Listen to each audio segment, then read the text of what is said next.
आपको वो समय याद है ना, जब अडानी का शेयर खरीदने के लिए लोग पागल थे, क्योंकि इसमें लोगों का पैसा भर भर के बन रहा था। किसी का 5 गुना, किसी का 10 गुना, यहाँ तक कि 15 से 20 गुना तक भी बना था।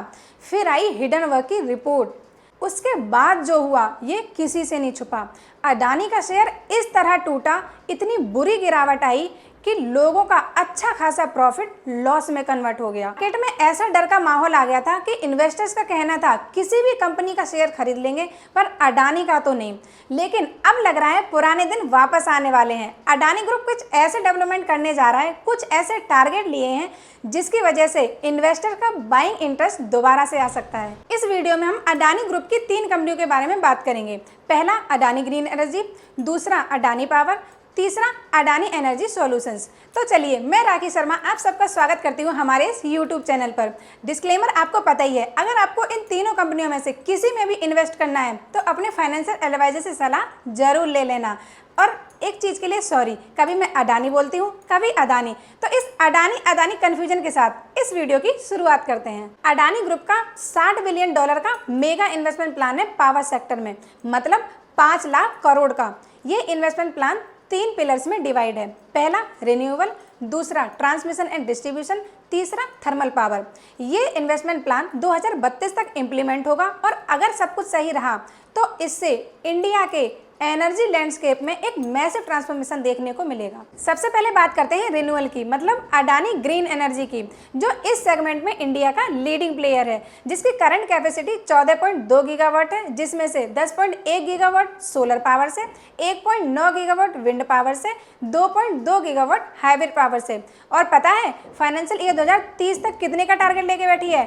50 गीगावाट का, जिसके लिए ये $21 बिलियन का इन्वेस्टमेंट करने जा रही है, मतलब लगभग 2.25 लाख करोड़। कंपनी का क्लियर फोकस है कि लार्ज स्केल सोलर पार्क और हाइब्रिड प्रोजेक्ट डेवलप किए जाएं। इसी एम के साथ कंपनी 2030 तक दुनिया की सबसे बड़ी रिन्यूएबल कंपनी में से एक बनना चाहती है। दूसरा सेगमेंट है ट्रांसमिशन एंड डिस्ट्रीब्यूशन, मतलब हम बात करने वाले हैं अडानी एनर्जी सॉल्यूशंस की। ये एक मल्टी डायमेंशनल कंपनी है जो ट्रांसमिशन, डिस्ट्रीब्यूशन, स्मार्ट मीटरिंग और कूलिंग सॉल्यूशंस में काम करती है। करंट ट्रांसमिशन लाइन 19,200 किलोमीटर है, जिसे ये फाइनेंशियल ईयर 2030 तक 30,000 किलोमीटर पहुंचाना चाहते हैं।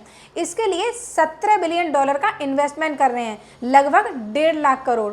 भाई इस कंपनी का रोल बहुत क्रिटिकल है। इसे ऐसे समझो जैसे रिन्यूएबल एनर्जी या थर्मल एनर्जी जनरेट तो हो गई, बट इसे एफिशिएंट तरीके से ट्रांसमिट एंड डिस्ट्रीब्यूट करना भी तो जरूरी है। अब तीसरा और आखिरी सेगमेंट थर्मल पावर, मतलब आप समझ ही गए होंगे अडानी पावर की बात कर रही हूँ मैं, जो इंडिया का सबसे बड़ा प्राइवेट थर्मल पावर प्रोड्यूसर है 17.6 गीगावाट की कैपेसिटी के साथ। और पता है फाइनेंशियल ईयर 2032 तक इनका टारगेट कितना है? 41.9 गीगावाट का, जिसके लिए ये $22 बिलियन का इन्वेस्टमेंट करने जा रही है, मतलब लगभग 1,90,000 करोड़। अडानी पावर की प्रेजेंस गुजरात, महाराष्ट्र, मध्य प्रदेश, राजस्थान, छत्तीसगढ़, तमिलनाडु, झारखंड इन सब में है। साथ ही 40 मेगावाट का सोलर प्रोजेक्ट भी गुजरात में ऑपरेट करती है।